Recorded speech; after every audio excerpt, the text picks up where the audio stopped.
Researchers, TM, warn that Christian nationalists are becoming more radical and are targeting voting. Oh my, what do we do about this? So, one of the things when we look at a piece, this was from the Washington Post, a government propaganda mouthpiece, is look at who wrote it.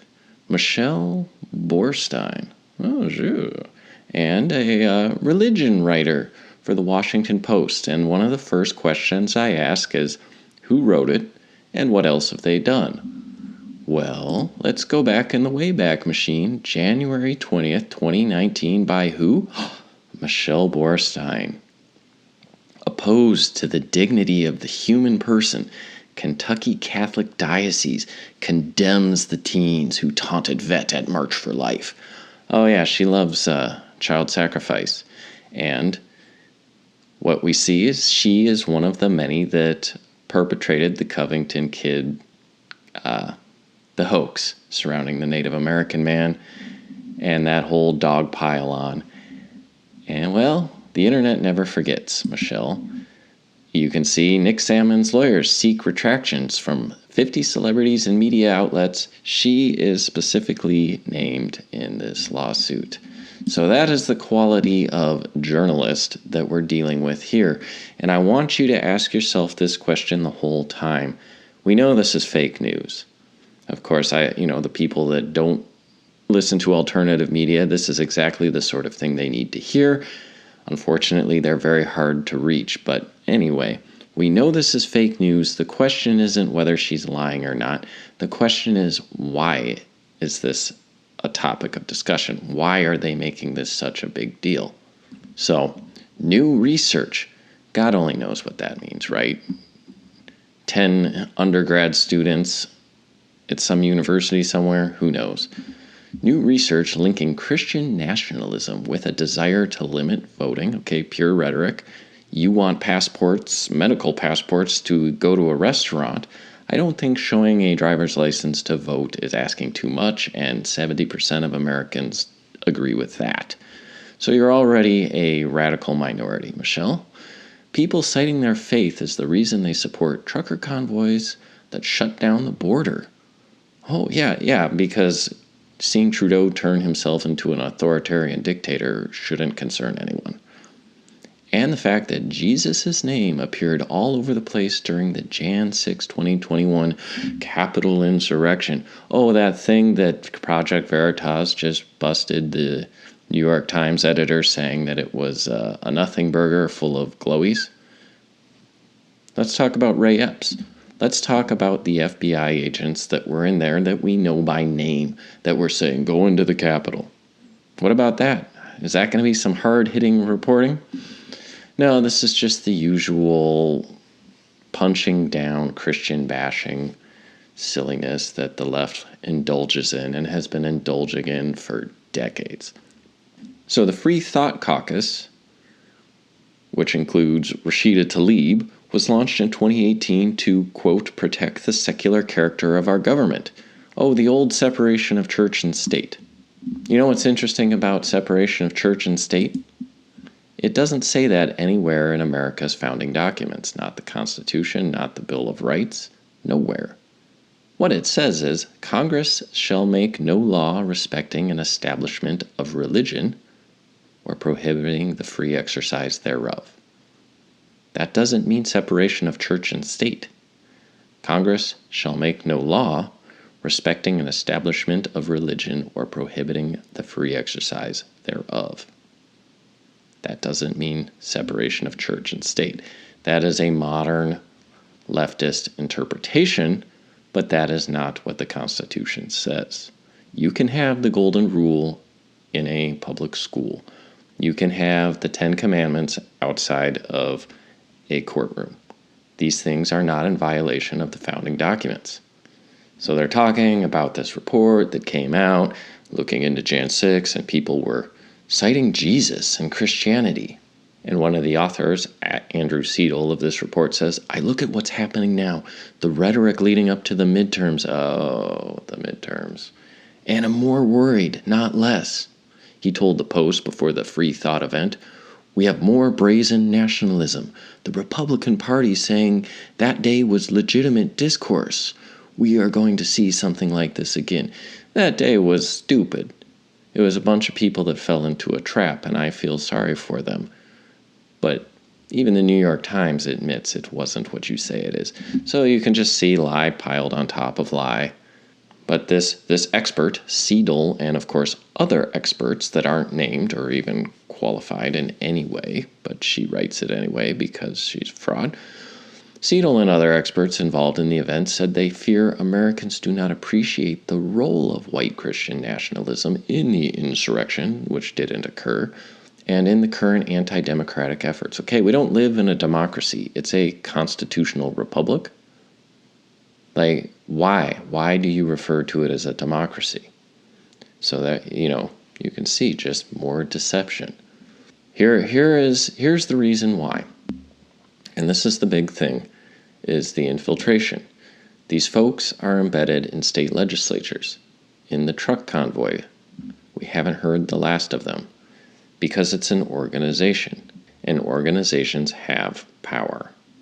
I like how they assure themselves here. This isn't partisan. See, concern about white Christian nationalism in America today is most commonly expressed by people on the left, but it's not partisan. Multiple well-known figures on the more conservative side of the aisle have sounded the alarm about the dangers of conflating Christianity with patriotism or love of country. God forbid you're religious and you love your country. A Southern Baptist leader, who no doubt is completely bought out, Russell Moore, called it heretical. Oh, thanks. Saying linking God and country is akin to idol worship and is bad for the faith. Well, I'm glad that I have a Jewish woman telling me what I should and shouldn't think and believe. Thanks for telling me how to practice my religion.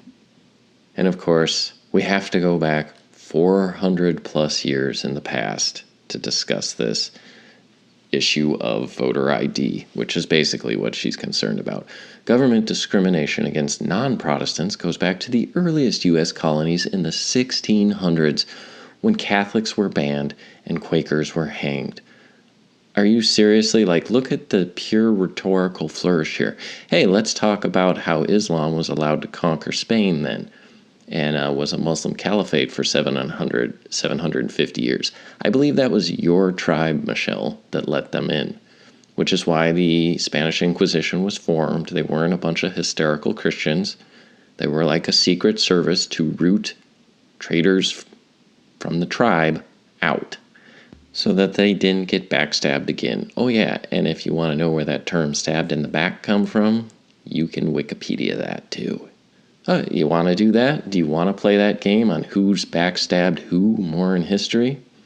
I don't think you do. She also says an interpretation of Christianity also was used by the government to support slavery and segregation, and there it is.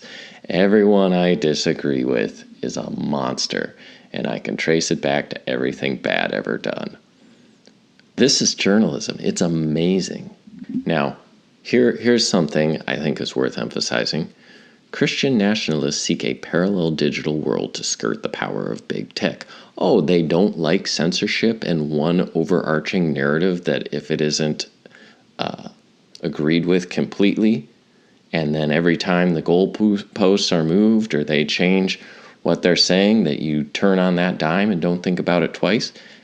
Christians are looking for truth? Yeah, well, imagine that. Now, speaking of a parallel world, I'm on BitChute, YouTube, Odyssey, and Rumble. The videos tend to do a lot better on BitChute. I wonder why. I wonder why people like myself are going to other platforms. I've watched my subscriber base grow, my video count grow, and my view count consistently shrink on YouTube from over 5,500 views a month to a little over 1,000. Oh, and you know what day that started? January 6th, or 7th, really. I can point to the day it occurred. Christians tend to agree with the statement, we make it too easy to vote. Well, boy, there was a lot of votes in the last election, and nothing instills confidence like saying, we can't talk about it or question it in any way, or we'll kick you off those mainstream big tech sites. Well, but you can question 2016 and you can question any time Republicans win.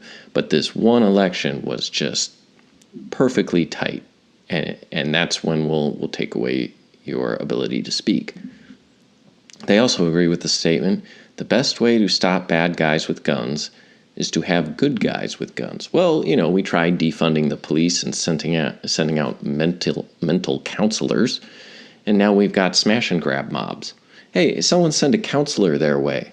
Yeah, I mean, those guys have emotional problems, I'm sure, like their issues with their mom. Is that what you expect us to believe, Michelle? It's completely insane. She discusses, it's wrong to see this group as ineffective or in a dying grasp. They are becoming more angry and more dangerous, which means more effective and more organized. She ends with the quote, if the liberals hate this Christian nationalism, it must be good. And it's like, yeah, well, that's kind of what I think. If it's opposed to open borders, defunding the police, mass top-down, globalist, one-size-fits-all medical programs, travel programs. Yeah, maybe it is good, but here's the point, and this is one thing I try to emphasize in the face of, say, the attempt to establish one world government, which they're still living that dream. What can the average person do? Well, look at what they're trying to do to you, and that's what you should be trying to do the opposite. Basically, they want you atomized. They want you one single individual. It's the parable of the twig. One twig alone, I won't use the biblical word. One twig alone can be snapped, but a bundle of sticks can't be broken. Groups of people become powerful. This is why they fear parents going to school board meetings. I mean, they send the FBI after parents going, hey, I don't want this taught in my school. The Proud Boys start showing up to help keep peace, and it terrifies them. Christians are getting involved more politically to have voter ID laws. Something we should have had for a long time. Oh, why? Because we see people that are not citizens being allowed to vote in certain states. Like, it's not a conspiracy theory, it's a conspiracy fact. Christianity is an organization of like-minded people. When people organize and are together, they become stronger. They are more difficult for the government to dominate. If we look at the book I narrated by Gene Sharp, Dictatorship to Democracy, Authoritarian Power has been resisted by groups of people that have institutional power, whether those institutions grow up in parallel to existing institutions, or if they are infiltrated or institutions that are opposed to authoritarian power. This is part of the check on top-down power. And indeed, her final observation is true. If the neoliberal globalist order opposes a organized, Christian, politically engaged and motivated institution, well then that's exactly what we should make sure they see more of.